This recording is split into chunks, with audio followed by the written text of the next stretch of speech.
You ask Tiger to calculate. This deals with linear inequalities with one unknown. The final result is x equal or smaller than 25 over 6 equal or smaller than 41 over 6. Let's solve it step by step. Swap sides.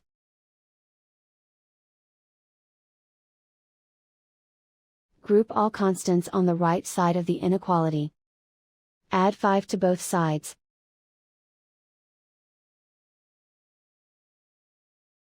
Simplify the arithmetic.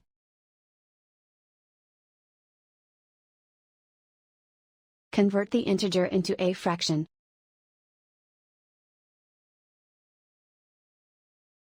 Combine the fractions.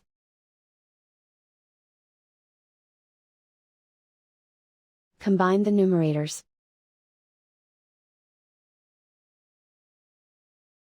Plot the solution on a coordinate grid. And so the final result is x equal or smaller than 25 over 6 equal or smaller than 41 over 6.